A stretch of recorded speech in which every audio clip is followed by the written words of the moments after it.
than one of the newest members of Country Music Hall of Fame, Reba McIntyre.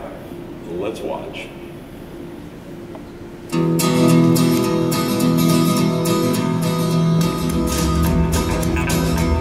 I've been doing this for 15 years, and I'm proud to say that Gerry and I have always had a really good relationship, a good understanding. I think I understand him better than I believe he understands me.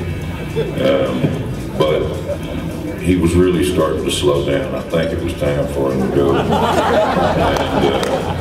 I can't think of any organization that he led or belongs in than the NAB. National Asshole Bureau. The whole thing. Running the National Asshole Bureau. Thank you.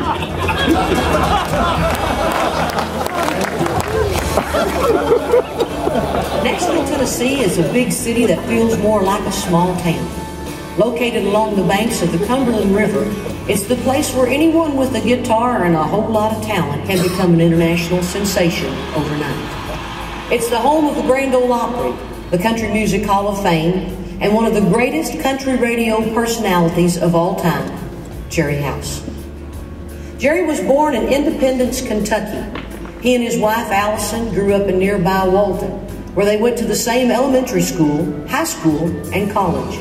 Gerry enrolled at Eastern Kentucky University and majored in pre-law. But while delivering an on-air editorial at the campus radio station, the world lost a lawyer and gained one of its greatest on-air personalities. After graduation, Gerry and Allison got married, and he landed his first radio job at WCBR in Richmond, Kentucky. Before long, Gerry moved on to an easy rock station in Jacksonville, Florida. It was here that Gerry began experimenting with writing songs and performing stand-up comedy, skills that would serve him well later in his career.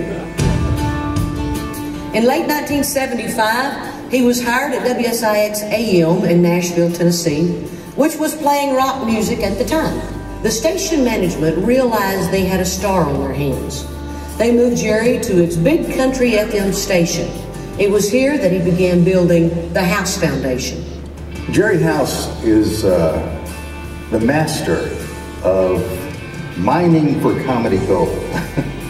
And by that I mean a lot of guys can ask questions of a caller and then just say, okay, all right, and then just move on to something else. But Gerry would take the effort to mine for the comedy gold. I had a fifth grade math teacher. And how did she teach you? Well, we were just learning about uneven fractions, and we came into the classroom one day, and she had a picture of Dolly Parton on the back of the door. And she pointed at the picture of Dolly Parton and said, the easiest way to remember uneven fractions is that the top is always bigger than the bottom. He got the most out of people when they called or when they were in the studio with him. Some of the funniest things I ever remember happening on his show were totally impromptu and really things that listeners said. In 1985, a huge country station in Los Angeles hired Gerry to bring the same magic that made him #1 in Nashville to the West Coast. But less than a year on the job, Gerry realized he missed the sense of community back home. So he triumphantly returned to WSIX-FM and reunited with the House Foundation. Gerry House and the House Foundation. From Music City, heard all over the world, but that's about over. Welcome to the House Foundation. The House Foundation was #1 in Nashville from 1990 all the way through their final show in December of 2010. Gerry connected so well with Nashville listeners because he tried to do as much local stuff as he could. There were a lot of local references and poking fun or having fun with local people and politicians, and people really responded. They really connected with that because he was talking about people they knew too. It's Taylor Swift. She'll record a gospel album here pretty soon. No, she's not ready for her gospel album. I bet she will. No, she will not. I got a good title for it too, Lord and Taylor. Not long after I got to the station, I was in a supermarket one night and I had a WSIX shirt on. When I got to the checkout, and the guy behind the checkout said, "You know Gerry House?" And I went, "Yes." He goes, "I love that self-defecating humor." And I just Gerry also owns and operates his music publishing company, House Notes. As a songwriter, Gerry has had notable success writing hits for country superstars like George Strait, Leanne Rimes, Pam Tillis, Brad Paisley, Randy Travis, Trace Atkins, the Oak Ridge Boys, and Clint Black. I even had the honor of recording one of Gerry's songs too. Sure do appreciate that, Gerry. Gerry also released 2 records of his own.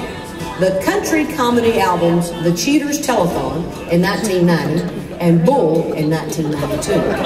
In addition to his regular gig on WSIX, Gerry hosted several nationally syndicated radio shows.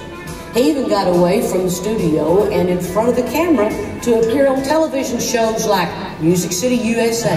Hello everybody and welcome again to Music City USA. I'm Gerry House and today we've got 2 of my favorite ladies in the whole world and I'm going to introduce them just like they taught me. Ready?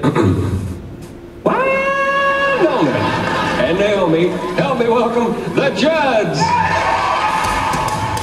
Gerry was inducted into the Country Music DJ Hall of Fame in 2009 and is a 7-time winner of Billboard's Radio Personality of the Year Award and a recipient of the NAB Marconi Radio Award for Large Market Air Personality of the Year.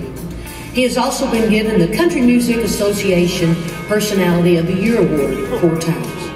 And what a set of team, Mr. Gerry House, WSIX Nashville. I knew you back when you were still just little old Gerry Double-Wide, and you were great for that neighborhood, and you were great for our neighborhood too, once you became a house. We loved it. Thanks, Gerry. Ladies and gentlemen, in honor of his 30 years in broadcasting and for being one of the most respected names in Nashville country radio, the National Association of Broadcasters is proud to induct Gerry House into the NAB Broadcasting Hall of Fame.